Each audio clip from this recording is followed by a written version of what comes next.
When police in Japan's Hyogo Prefecture pulled a steel drum from the waters of Okayama harbor in October 2011, they knew something was wrong before they even cracked it open. The drum was too heavy, and when they did open it, they found what they feared: a body sealed in concrete. The victim was a man named Jiro Hashimoto. He was 53 years old, and he was only the beginning. What investigators uncovered over the months that followed was something that had been hiding in plain sight for nearly 25 years. A woman in her early 60s who had drawn at least 5 separate families into her orbit, isolated and broken them, and then turned their own members against one another in a system of abuse and murder so entrenched that some of the people inside it couldn't remember a life before it. The Japanese media called her the Black Queen Bee. They called her circle the Piranha family. This is the story of the Amagasaki serial disappearances. The first confirmed disappearance linked to this case dates to around 1987, though investigators believe Miyoko Sumida had been building her web of control for years before that. By the time police made their first arrests in November 2011, the crimes had spread across at least 6 prefectures and left at least 8 people dead. The case broke open on October 30, 2011, when a steel drum was hauled up from Hinase Port in Bizen, Okayama Prefecture. Inside, encased in concrete, was the body of Jiro Hashimoto, 53 years old. Investigators believe he had been living in Sumida's condominium in Amagasaki when the beatings began, and that he died in the summer of 2011 after being repeatedly assaulted and left handcuffed in a locked storage shed on the building's balcony, with barely enough food or water to keep him alive. After his death, his body was sealed inside the drum and dumped at sea. Weeks later, a second drum was discovered, this one in a warehouse in Amagasaki. Inside was the body of 66-year-old Kazuko Oe, again encased in concrete. Around the same time, it's reported that a woman in her 40s who had been held captive managed to escape and go to police, providing investigators with testimony about what had been happening inside the group. Whether her account or the drum discoveries triggered the final move is not entirely clear from the public record, but on November 7, 2011, police arrested Miyoko Sumida and 7 of her associates. She was 63 years old. The investigation that followed revealed a pattern that spanned decades and geography. Across Hyogo, Kochi, Kagawa, Okayama, Shiga, and Kyoto prefectures, investigators found evidence of a criminal operation unlike most Japan had seen. 5 separate families were believed to have been fractured and absorbed by Sumida over the years. Bodies were found in drums, inside warehouses, and in coastal waters. The total confirmed death toll stood at a minimum of 8, and investigators suspected the true number was higher. The key to this case is not the violence.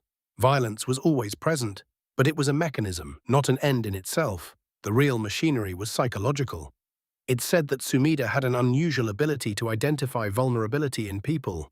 She would enter someone's life, sometimes through geographic proximity, sometimes through a dispute that gave her leverage, and begin making herself essential.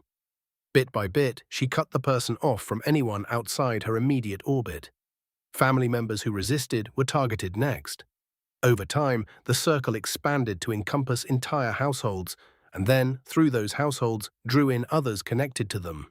Once inside, people were subjected to what investigators described as military-like discipline. Disobedience meant starvation. It meant sleep deprivation. It meant physical beatings. And the detail that stayed with investigators long after the arrests, it's alleged that Sumida would sometimes compel family members to assault their own relatives. A son forced to hit his mother, a spouse made to beat their partner. The act of harming someone you loved served 2 functions simultaneously.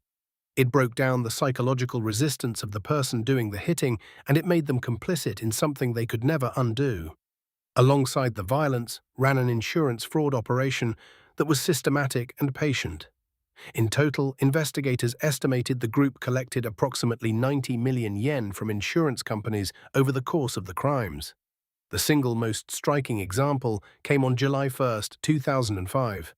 A group of 9 people traveled to the scenic cliffs of Cape Manza in Okinawa, ostensibly for a sightseeing photo session. Standing near the edge of a 30-meter drop to the sea, A 51-year-old man named Hisayoshi Sumida fell to his death. The death was recorded as accidental. Following it, his wife Mieko received 90 million yen in life insurance payouts from two separate companies. Whether the fall was a deliberate killing is something that was never adjudicated in court.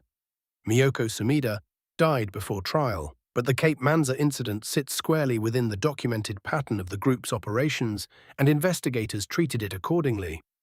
The murder of Jiro Hashimoto, beaten, handcuffed in a balcony shed, left with minimal water and food, dead by summer 2011, then sealed in concrete and dumped in the sea, illustrates the full cycle.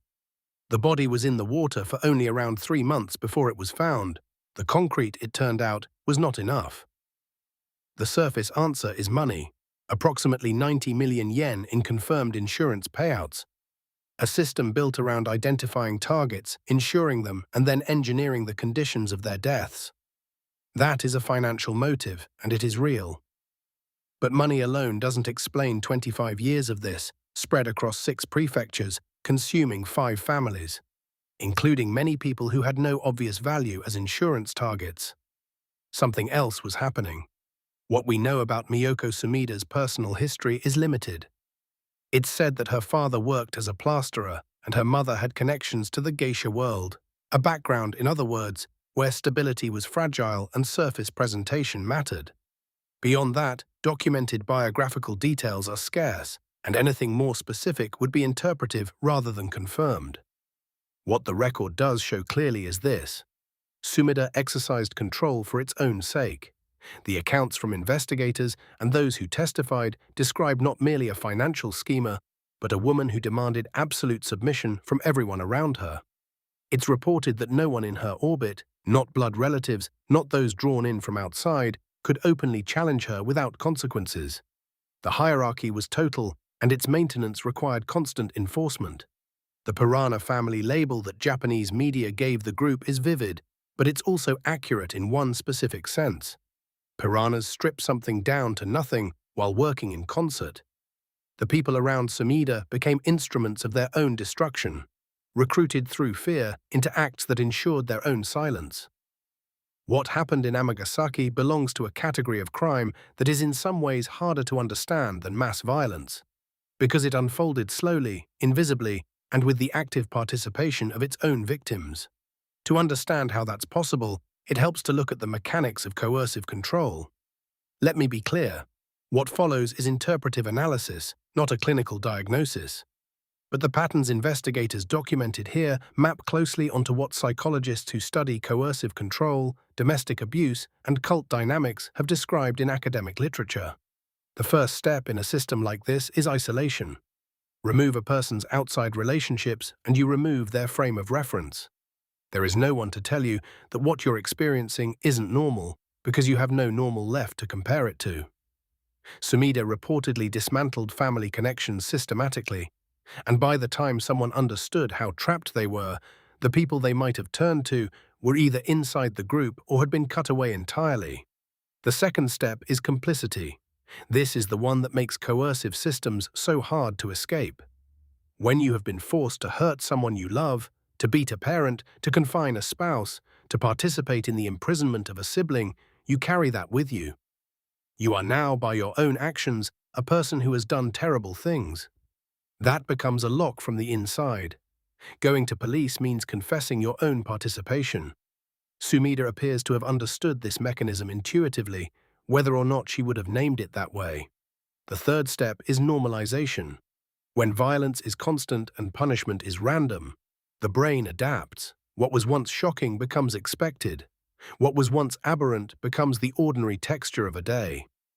Survivors of long-term coercive abuse often describe a process of forgetting what life was like before, not because of amnesia, but because the reference point is simply gone.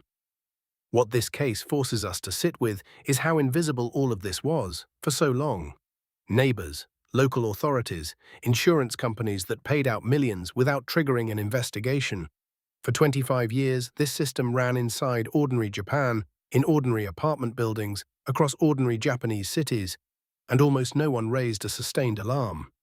The wall held until a single captive woman found a way out. Japan has seen at least one comparable case since then. The Kita-Kyushu murders, a household of coercive control that similarly used complicity and isolation to maintain itself for years. The pattern is not unique, but the Amagasaki case remains one of the largest and longest-running in Japanese criminal history. Miyoko Sumida never stood trial. On December 13, 2012, 13 months after her arrest, while still in detention, she took her own life. The complete accounting of what she directed will never happen in a courtroom, and answers to questions about the earliest victims may never come. But the people who worked alongside her did face justice. Lee Masanori, Sumida's cousin, described in court as the group's most physically violent enforcer, was sentenced to life imprisonment. Rui Sumida, a daughter-in-law who was herself reported to have been a victim of abuse within the group, received 23 years.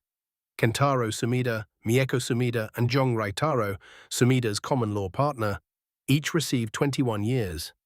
Yutaro Sumida received 17 years. Koji Nakashima received 15. The crimes were later documented in a Japanese book titled Kazoku Gui, which translates roughly as Family Devourer. That title gets at something the case numbers and courtroom verdicts cannot quite capture. This was not just a murder scheme. It was a system designed to eat through the tissue of family itself, to convert the people who loved one another into instruments of one another's suffering, until nothing remained but compliance and fear. There is no tidy lesson at the end of a story like this. No single warning sign that could have stopped it. No one policy that would have caught it earlier. What 25 years of silence required was sustained invisibility. And that invisibility was maintained partly through terror and partly through the simple fact that people on the outside didn't look. Some of that is structural. There are things institutions could do better, connections that could be made sooner between disappearances across prefectures and insurance claims across companies. But some of it is more human than that. People living inside coercive systems rarely announce it. They often can't. The silence that protects those systems is not indifference, it's survival.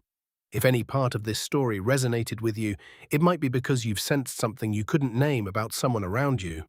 Not a drumbeat of obvious signs, just a quiet disappearance, a person who stopped showing up, a family that closed in on itself. Those things don't always mean anything, but sometimes they do. Thanks for watching.